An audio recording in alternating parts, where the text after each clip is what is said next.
Zones on this Wednesday. Yes, we have made it to Hump Day. Charlie Cole with you from the square in downtown Waynesboro, and of course, we're going to have the EMS help us out this morning as they come around the square. We're at 8 minutes after 7 o'clock, and glad to be a part of your day. And we have a special guest with us this morning. As soon as the guys make the corner, we'll start that. All right, there they go. Okay. And with us this morning, Jason Rhodes. And Jason, tell us a little bit about yourself, man. Good morning, Charlie. I appreciate you having me on this morning.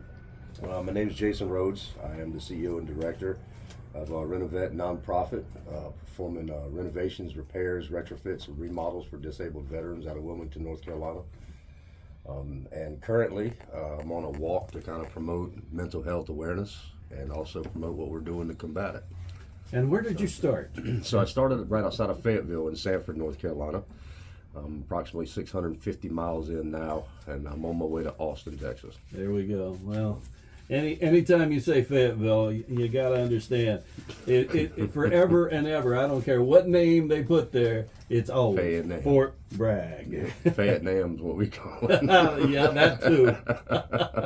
It's not a bad place. It's awesome. I had a lot of support coming out of there with a lot of local shops and stuff like that. So, well, tell us about the effort and a little more detail about RenoVet. Yes, so just the past couple of years, we've been running a profitable business and rolling over profits to do projects for disabled veterans. And just in doing so over the past couple of years, we've just kind of learned how mental health and physical health go hand in hand. You know, people can't get up, get out of their house. People can't cook their own food, use their own restrooms, things like that. It kind of plays on the mind a little bit. And so we kind of come in and give a little bit of help with what we know we can do, and that's renovations and repairs. And so that's pretty much what we've been doing for the past couple of years. And then this year we went to a 501c3 nonprofit. So, and the reason we did that is because I'd like to dedicate more time to that effort. Okay, now you've got a GoFundMe account Yes, out sir. there. Talk about that so folks know if they want to contribute, how they can get funds to you on that GoFundMe. Yes, sir. So we have a website, renovet.org. That's renovet.org. And at the top left-hand corner is a drop-down tab that you can pull down, and I have a GoFundMe and a Cash App. And if you go straight to GoFundMe, it should be Walkn to Austin, which is WALKN apostrophe 2 TO Austin AUSTIN. All right. Now, how'd you come up with the idea to make the walk? I mean, well, I didn't come up with it. I don't want to take credit for coming up with it. I believe that we're used as we're needed. I woke up Christmas Eve morning about 4 o'clock, and the word walk was just said loud and clear to me. And at the time, I didn't understand it. But over the next couple of weeks, I started to brainstorm a little bit. A lot of ideas started coming to me. I make a joke. I said, I'm pretty religious, and I make a joke and tell people that I probably could have done a 5K around my town, but I'm a little bit of an overachiever. So there you are, on your way to Austin. On my way to Austin. So that's not a bad town to go to either. No, that's what I hear. And there was some personal goals in that for me. Some people that I would like to meet in Texas, and I know that Texas, as well as Tennessee, Arkansas, Louisiana, the states that I'm be walking through, are pretty patriotic. They back, the military, law enforcement, first responders pretty heavily through those states. Not that other states don't, but it's kind of a path. So, and that was kind of the goal as we grow. We would love to establish a facility in each state that I'm walking through, and so that we can get active and veteran status members of the communities of military, law enforcement, and first responders to be able to come in, and we can teach trades to in the buildings, and would also help us establish these places to operate out of, to perform renovations and repairs across those 5 states.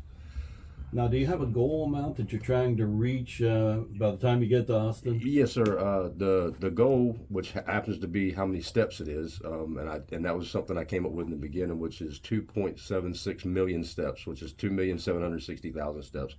And it just so worked out that I started doing numbers and saying, I could build a facility every year, and then operate all 5 facilities moving forward for that goal every year. So that would be a yearly obtainable goal, is what we're looking at on that.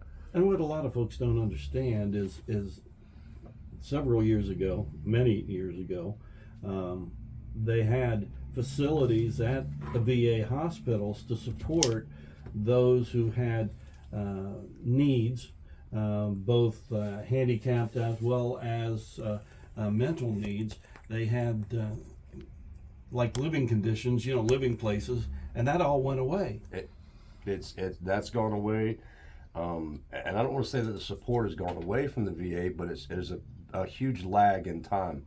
A lot of guys that I've come in and done projects for have let me know that they're 9 or 18 or 24 month wait to get a handicap ramp, and that's where I told myself, I said, well, I've got the money, I can go in and put a ramp in 3 days. Yeah. And they're able to come in and out of their home, or I can do a bathroom remodel in a week. I said, there's no reason to be waiting 18 to 24 months, and I understand, there's a huge flux right now, and it has been for the past couple of years with the VA. And so it's just something we thought we could come in and try to help time restraints. And because 2 years of sitting in your own home, not being able to get out and do things, easily, so to say.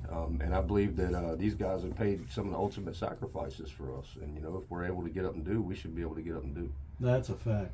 Now, tell the folks a little bit about your background, because we're kind of brothers in arms. I mean, different services, but... you make fun of me, I make fun of you. Absolutely. Tomato. No, but when the rubber hits the road, we're shoulder to shoulder. Dang right. So, so I was Navy from 98 to 2004. I was a gunner's mate in the Navy, obtained E5, gunner's mate 2nd class, petty officer 2nd class. And then I was on a VBSS team, as a board search and seizure team. We were stationed out in 32nd Street Naval Base. And pretty much when we were underway, and doing our thing, supporting the fleet. And when we were stateside, if we had to take do workups or any type of maintenance on our ship, had to take it out of port, we would go out and we would perform VBSS operations, which was pretty much, we'd take a coastie captain and fly a Coast Guard flag and have jurisdiction in international waters, and we would go and seize boats that were suspected of trafficking drugs up and down the coast. There we go. Well, it's a pleasure. It's an honor to have you here. Glad you're in town. Glad you picked Waynesboro to walk through. I'm telling you. I didn't pick none of this. I'm just doing what the good Lord's telling me to do. You have a guided map already. Yes, sir. Absolutely. 100%. All right. Well, GoFundMe account one more time. Let the folks know. GoFundMe, if you go to the website, renovet.org, renovet.org. Top left-hand corner is a drop-down menu. If you go straight to GoFundMe, it's Walkn to Austin, WALKIN. No, WALKN apostrophe TOAUSTIN. Walkn to Austin. All right. So, Jason, thanks for joining us, Thank buddy. you so much, Charlie. I appreciate your time.